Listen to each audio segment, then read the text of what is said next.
je suis Suyine Hertz, journaliste et entrepreneur. Lors de ce Trade Talk, je m'entretiens avec Xavier Dufay, Senior Risk Underwriter chez Coface Belgique. Bonjour Xavier. Bonjour Suyine. Nous abordons des thématiques qui ont un impact positif sur la croissance des entreprises, et ce, sous le prisme de la gestion des risques. La dernière fois, nous avions parlé de l'impact de la digitalisation dans l'assurance crédit, et notamment de l'utilisation de l'intelligence artificielle pour la prise de décision de limite des crédits. Aujourd'hui, nous parlons avec des analystes qui sont au cœur de l'évaluation de risque. Les années 2020 et 2021 ont été vraiment particulières pour les entrepreneurs avec la crise Covid. Des fermetures, le télétravail, des confinements ont fortement impacté l'économie. Donc je me demande quelles sont les épreuves que nos entreprises vont endurer en 2022 et surtout, comment cela va impacter mon business. Xavier, bienvenue au studio pour la deuxième fois. Tout d'abord, je pense qu'on va commencer par parler de 2021 parce que si j'ai bien compris, vous regardez non seulement le présent, mais vous regardez aussi un peu l'histoire pour pouvoir analyser tous les risques qui sont autour de nous. Et je pense qu'on peut dire que les années passées ont été assez volatiles. Quels sont les grands axes que vous avez vus et sur lesquels vous avez basé vos analyses? Alors effectivement, on doit suivre les développements en cours d'année pour pouvoir affiner un petit peu nos anticipations. 2021 était marqué par une forte croissance, un rebond très important. On a eu une croissance mondiale de 5,6% après une contraction du PIB mondial de 3,4% en 2020. Donc on a eu cette croissance en V. Ça a été un contexte de très grande volatilité économique, avec une augmentation du prix des matières premières. Il faut voir que la consommation des ménages s'est déplacée un petit peu des services vers les biens de consommation, les produits. Et donc ça a un impact important sur la demande très forte de biens de consommation, ce qui a une incidence sur les prix des matières premières, sur la balance commerciale des économies américaines et européennes qui se détériore puisque les termes de l'échange, on a beaucoup plus d'importations en provenance de Chine, l'atelier du monde. Il faut aussi transporter ces biens et donc on a un prix du fret qui a explosé, qui a été véritablement multiplié par 10. Et puis, on a aussi un contexte de politique de soutien étatique, de politique monétaire accommodante. Bien sûr, une inflation très importante qui est principalement expliquée dans nos contrées européennes par le prix de l'énergie. Voilà un petit peu le bilan de 2021. Et dans les paramètres qui sont importants... Peut-être aussi à rajouter, excuse-moi, la pénurie de main-d'œuvre. C'est un élément aussi très important, le marché du travail qui est plus tendu, et donc effectivement une augmentation des salaires qui entretiennent aussi l'inflation. Et ça, c'est quelque chose qui est au niveau mondial, la main-d'œuvre? C'est quelque chose que vous voyez partout dans le monde ou est-ce que c'est surtout en Belgique? Alors, on a en Europe centrale, par exemple, Europe centrale et Europe orientale, il y a une augmentation très importante du coût de la main-d'œuvre. Ça a une incidence sur l'inflation. Je pense à la Slovaquie ou à la Tchéquie qui a un taux d'inflation de 10%. C'est principalement expliqué par les prix de l'énergie, mais aussi le prix de la main-d'œuvre. En UK ou aux États-Unis, le marché du travail est très tendu aussi. Et donc là, on a une augmentation des salaires qui est importante aussi. On a vu que le taux d'emploi aux États-Unis s'était fortement dégradé ces 2 dernières années. Il y a un rebond en 2021-2022, mais on voit qu'on est sur des niveaux inférieurs à ce qu'on connaît en Europe. Et donc ça, c'est un élément important aussi dans la conjoncture actuelle, c'est de savoir ce mouvement de quitter son boulot qui a été très important aux États-Unis, qui l'est nettement moins en Europe et qui a une incidence sur la pression salariale, enfin l'inflation salariale. Et donc, c'est tous ces paramètres que vous prenez en compte pour évaluer le risque alors, si je comprends bien? Oui, donc on a un département d'information confidentielle qui prend contact avec les débiteurs, avec les acheteurs, pour avoir une vue sur l'augmentation des prix de leurs matières premières, avoir une vue en temps réel, véritablement prendre le pouls de l'économie et savoir quelles sont les hausses de prix qu'ils subissent. On s'intéresse aussi à voir dans quelle mesure ils peuvent répercuter ces augmentations de prix. Donc là, c'est très important aussi de connaître l'élasticité de la demande, de savoir dans quelle mesure ils peuvent répercuter ces prix. Et donc là, on a aussi une matière pour pouvoir, en temps réel, mesurer l'incidence des paramètres conjoncturels sur les entreprises, sur les marges des entreprises. Donc on a aussi des questions vis-à-vis des débiteurs sur l'énergie, le coût de l'énergie. On essaye de savoir s'ils ont des contrats à longue durée ou pas. Certains assurés nous expliquent parfois qu'ils ont négocié en mars 2021 des contrats à 3 ans sur le prix du gaz, juste avant l'augmentation des prix, et donc ce sont les grands gagnants. D'autres subissent ces augmentations de plein fouet. Ce sont des paramètres qui sont très importants aujourd'hui. Et c'est aussi des stress tests que vous faites par rapport aux débiteurs? Oui, donc c'est ça, on essaye de savoir un petit peu... Alors le prix de l'énergie, il est particulièrement sensible dans des secteurs comme la céramique, le verre, le ciment. Tous ces secteurs sont très consommateurs d'énergie, les métaux également. Et donc là, on va mesurer effectivement l'importance de cette variation de prix de l'énergie. Et est-ce qu'il y a des changements importants que vous remarquez ou que vous attendez pour 2022 qui vont être importants pour nos sociétés en Belgique? On s'attend à une normalisation de l'économie, donc on continue sur l'idée d'une croissance mondiale qui tournerait peut-être autour de 4%, qui va toujours être évoluée dans un contexte de pénurie des matières premières, d'une inflation qui se maintient. La pénurie des matières premières et du travail pousse les prix à la hausse évidemment, donc c'est un élément important. Voilà, on a peut-être aussi à noter l'augmentation des taux directeurs des banques centrales. Là encore, on a une politique qui est très différente en fonction des régions dans lesquelles on se trouve dans le monde. La Banque d'Angleterre, par exemple, a déjà relevé ses taux à 2 reprises sur ce premier trimestre 2022. La Fed va aussi augmenter ses taux, elle a fait des annonces à ce sujet. La BCE attend un petit peu plus. On est sur des situations qui sont très différentes, avec des inflations qui sont dues à des paramètres différents, et donc les réactions des banques centrales diffèrent aussi. En Chine, par exemple, ou sur l'Asie de manière générale, l'inflation est beaucoup plus faible, donc les banques centrales peuvent avoir des politiques monétaires beaucoup plus accommodantes. Un point à relever aussi, c'est qu'une augmentation des taux aux États-Unis ou en Europe peut renchérir le coût de la dette, aussi bien pour les États que pour les entreprises. Des investissements qui ont été reportés en 2020-2021 pour maintenir la trésorerie et qui doivent se faire en 2022 risquent d'être plus coûteux aussi. On peut également avoir une fuite des capitaux des économies émergentes parce que les taux d'intérêt remontent sur des économies plus sûres et donc on rémunère mieux les capitaux. Et donc ça peut créer des déséquilibres mondiaux avec aussi des pertes de valeur de certaines devises.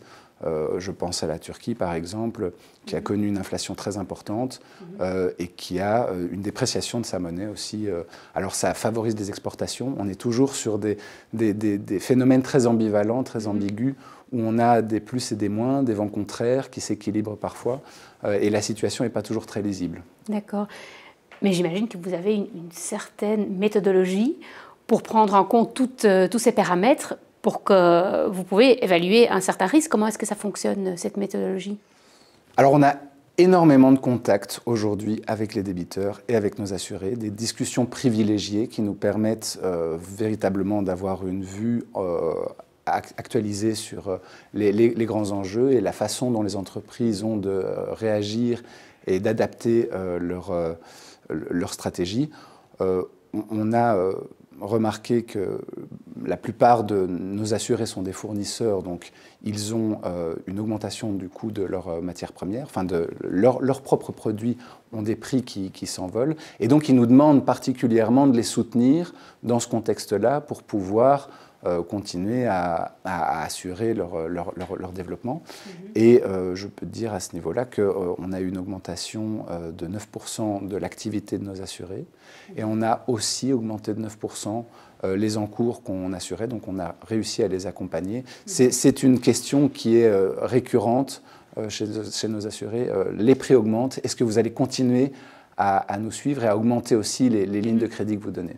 D'accord, donc beaucoup de contacts en direct combinés à des effets macroéconomiques. J'entends bien, vous avez touché un petit mot sur... Sachant que c'est le microéconomique qui reste aussi très important. Donc c'est l'analyse au cas par cas de chaque société qui nous intéresse.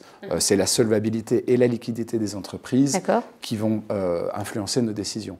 Bien évidemment, on doit inclure les événements macroéconomiques dans notre analyse pour avoir une meilleure anticipation des développements microéconomiques des débiteurs. Et vous avez touché un mot sur l'inflation. Est-ce que vous avez une idée de l'inflation en 2022 ? À quoi est-ce qu'on peut s'attendre ? Alors, il y a des troubles géopolitiques, il y a des prix de l'énergie qui vont rester tendus. On a toujours ces problèmes de fret maritime qui peinent à se résorber. On a toujours ces goulots d'étranglement.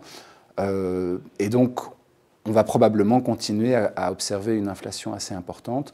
Il y a ce second tour de l'inflation qui est influencé par l'augmentation des salaires. Donc, comme j'en parlais, on peut avoir des impacts très différents en fonction des régions. Il y a des phénomènes, le vieillissement de la population, qui laisse penser qu'il y a une augmentation des salaires doucement. Il y a des secteurs de métaux, par exemple le lithium, le cuivre, qui sont utilisés dans les batteries de voitures électriques, qui vont être des tendances croissantes, et donc il y aura une pression sur les prix pour toutes ces matières premières, la rareté de ces denrées. C'est toujours ce déséquilibre entre l'offre et la demande qui pousse toujours ces prix à la hausse.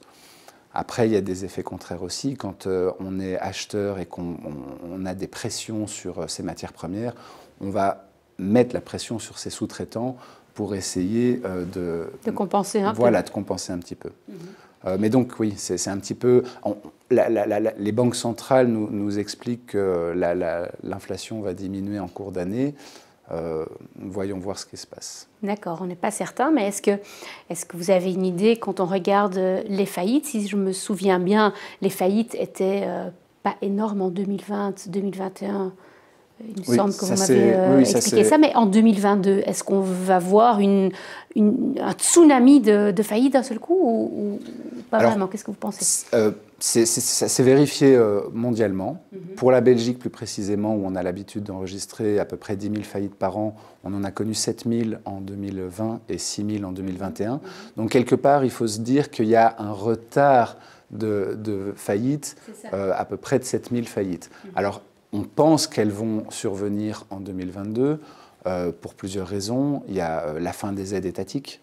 Alors là, c'est très nuancé, ça dépend des pays. Même en Belgique, elles sont différentes entre la Flandre, la Wallonie et Bruxelles. Et puis, c'est la fin de ces mesures. La fin de ces mesures va avoir une incidence importante, mais elles ne sont pas brutales. Si je prends les prêts garantis par les États, par exemple en France, le PGE, qui a été très sollicité, en mi-2022, on va arrêter la souscription de ces prêts, mais on laisse la possibilité d'un étalement du remboursement de 10 ans plutôt que de 6 ans. Donc on peut toujours adapter un petit peu. En cas de problématiques très aiguës, elles peuvent être établies aussi. Mais c'est vrai que, par exemple, sur l'Angleterre, on a eu un moratoire sur les faillites. Un créancier ne pouvait plus demander la mise en faillite jusqu'à octobre 2021. Et depuis que c'est à nouveau autorisé, on voit une augmentation très sensible. On est même revenu à des niveaux supérieurs à 2019 du nombre de faillites en Angleterre. Et encore une fois, ce sont des mesures qui prennent fin doucement, puisque là, par exemple, aujourd'hui, il faut avoir au moins une créance de 10 000 pounds pour demander la liquidation d'une société. Donc, voilà, c'est des mesures qui s'éteignent doucement. Mais elles vont avoir un impact très important. On voit que sur l'Espagne, les faillites augmentent aussi. Sur la Belgique, on espère qu'on n'aura pas un tsunami, mais on pourrait penser une augmentation de 80%. Ce serait un chiffre réaliste. Voilà. Alors, il y a un biais aussi, on tape un peu au milieu dans les estimations parce qu'on a un worst case et un best case scénario. Faut voir ce qu'il en est. C'est très difficile de prédire ce genre de choses. Beaucoup d'analystes pensaient en 2020 qu'il y aurait une explosion en 2021, ça ne s'est pas vu.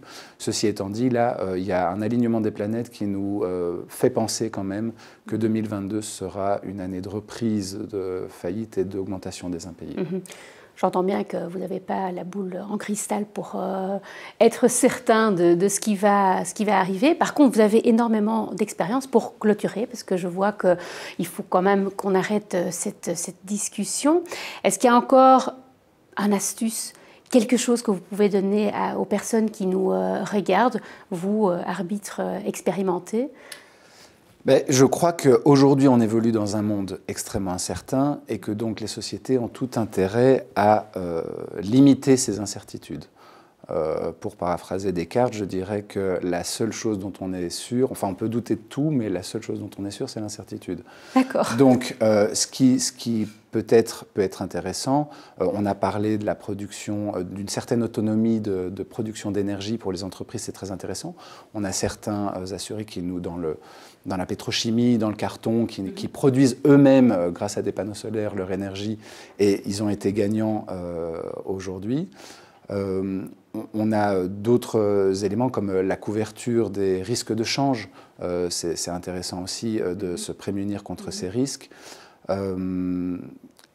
Peut-être avoir un niveau de stock suffisant pour ne pas trop subir les variations de prix sur le marché mondial.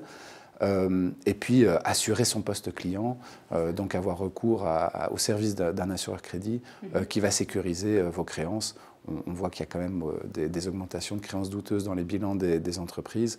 Et donc si on peut limiter les incertitudes dans le monde actuel, je crois qu'il ne faut pas hésiter. D'accord. Merci beaucoup Xavier, encore plein d'astuces que vous avez partagées aujourd'hui avec nous. Merci beaucoup pour cela et sans doute à très bientôt.